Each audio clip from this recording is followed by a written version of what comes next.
Welcome to Tag Team Thursday. I'm Dan. In case you are just getting here first, you might have missed the fun starting on Just a Rican and his comics channel, followed by John's Comics with Kids, and then Old Wolf Tony, the train wreck, at 7 o'clock. So you're here right now. Let's get on to the pull list. This is for the week of 6/2. From DC Comics, we have Batman number 109. This one I'm picking in particular is the Joshua Middleton cover. I know there is the Pride cover by Jen Bartel.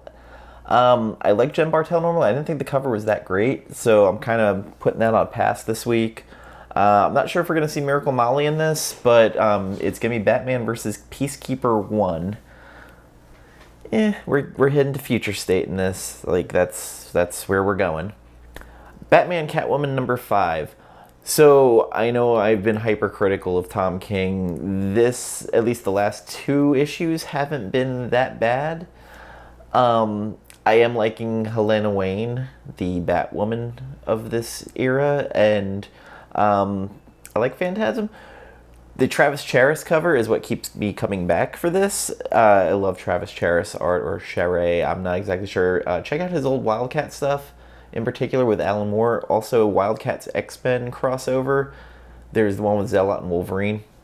Beautiful. Crush and Lobo number 1. I'm picking this one up out of morbid curiosity. It could be terrible. It could be good. I haven't seen the main man in his own book in a while, except for that death metal extreme book that actually wasn't that bad. So this is going to be a curiosity pickup for me. As those of you who follow my channel for a while know, I love horror. DC Horror presents The Conjuring, The Lover. There is a beautiful Bill Sienkiewicz cover for it. I'm willing to check it out. I do like the Conjuring movies, don't love them. And it's got Bill Sienkiewicz on it, so I'm kind of down for it. Justice League number 62. I'm here for the Ram V B story.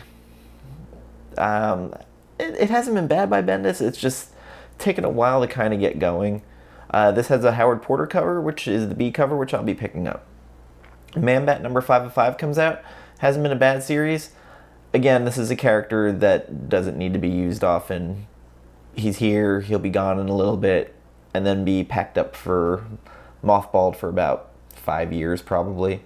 Just the way they use the character. New book by James Tynion, Nice House on the Lake, number 1 of 12. I'll be picking up the Martin Simmons B cover. It's a horror book. It's more on the indie tip, and usually I tend to like those James Tynion books like that. Suicide Squad number 4. The crossover with Teen Titans Academy keeps going. The Gerald Perel cover happens to have Red X in jail on it, and I've kind of been buying into the whole mystery of Red X. It's kind of interesting. He's kind of a dick, and I kind of like it.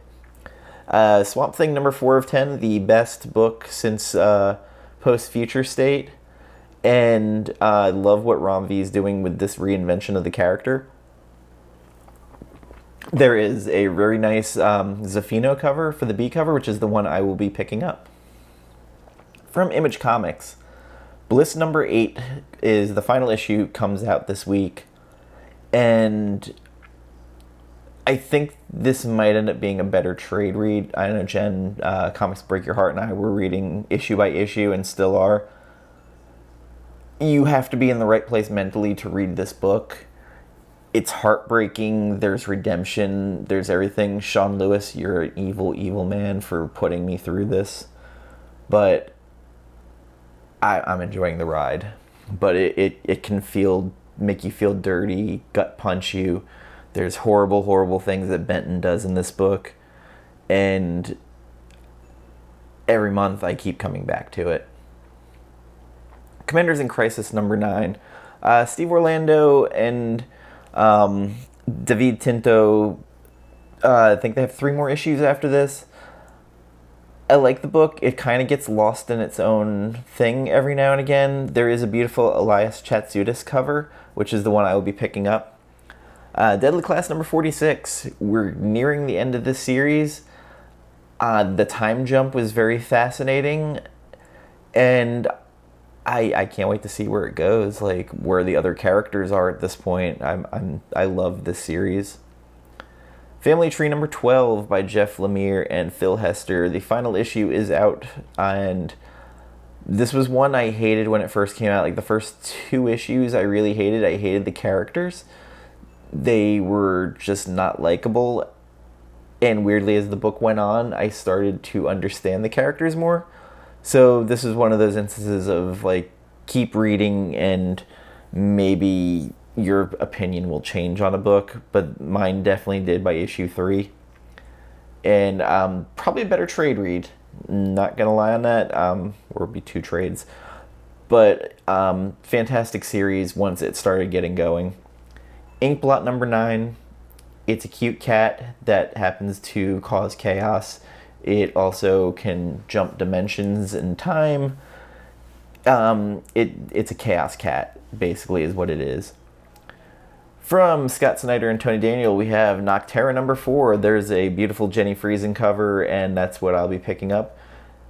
This book has been great for 3 issues, and I'm hoping we learn a little bit more about, what was his name, Blacktop Bill. There's so much like subtext going on of like what the PM is or what caused it. So I'm curious to see where we go with this. From Marvel Comics, we have Hellions number 12. It is the Hellfire Gala. There are Russell Dauterman connecting covers. There are also character design covers. There's a lot of covers. For this one in particular, I am going with the Dauterman cover. The connecting cover, not the Dauterman. Immortal Hulk number 47, consistently one of the best Marvel books out there. And I highly recommend, if you haven't read Immortal Hulk, go back and get the first couple of trades when like they start changing the mythos and changing this into a horror title. It's amazing. It's a great read, especially when you start getting into the weird Green Door shit. Iron Fist Heart of the Dragon, issue 6 of 6.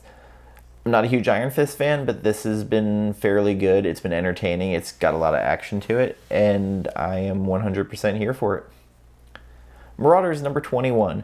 This is a title that I might get more than one cover. There are 2 Dauterman covers. There is one that is the connecting cover, which has Emma Frost in full diamond form with her dress, and then there is the regular Dauterman cover, which also is kind of incredible. So if you got like White Queen thirst, this might be the book for you. Star Wars War of the Bounty Hunters number 1. Awesome Steve McNiven cover. I want to say it's Luke Ross on the interior art. There is a ton of variants. There's even a Babstar Dr. Aphra variant for this one. Buy what you like. I don't see any of these like skyrocketing. X-Force number 20. Again, another Hellfire Gala book. There is the character design one. There is a regular Dauterman cover. There's Dauterman connecting, and then there's a regular cover. I'm getting the Dauterman connecting cover because I am a Shadowcat stan, and Kate Pride, as she is known now, is on there with her awesome Hellfire Gala dress and sword. So that is what I will be picking up. From Abstract Studios, serial number 4 by Terry Moore. Kind of like a weird synopsis of this book.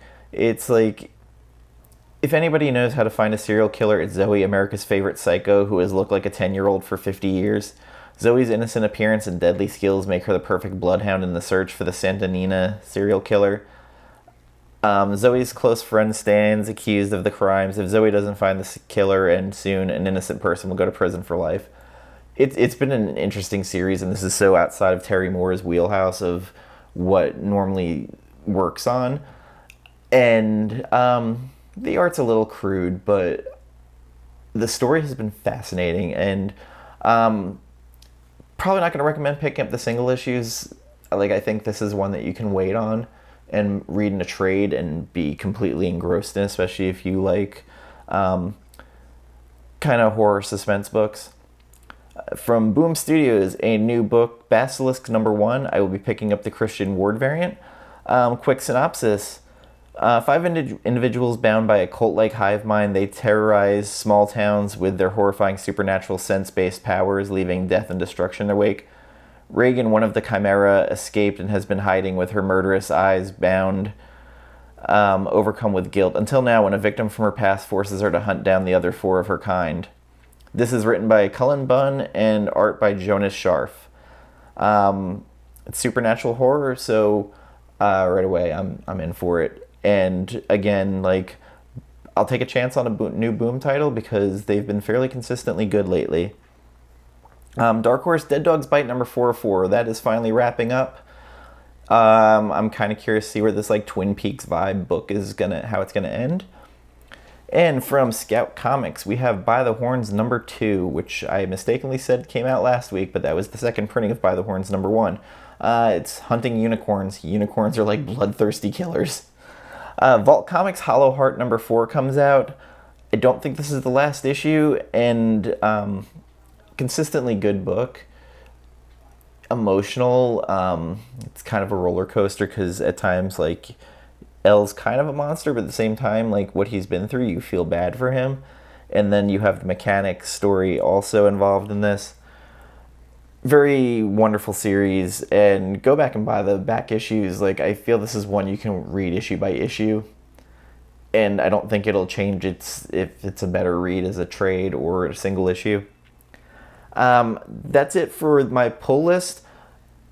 Coming up this week, I will be with Brandon Comixkings on his weekly wrap-up show at 9 p.m. on his channel Eastern on Friday night. Immediately after that at 10:30 on my channel, I will be hosting Celluloid and Scotch with Carlito. We're talking Mortal Kombat, the 2021 movie. We're going to talk a little Army of the Dead, and we're each bringing one movie that we feel that people should watch that maybe they've slept on. And Saturday, I believe, Brandon and I are doing Running with the Devil Volume 2. And we picked on my Ink Panels Graphic Novel Book Club, the new book. It was made by Jen in celebration of Pride Month. She picked Genderqueer by Maya Kobabe. And that is what we'll be doing. So thank you, everybody. Like, comment, subscribe, and go over to Brandon Comixkings channel now, and then on to Justin No Good Comics channel to close it out. Thank you. Good night.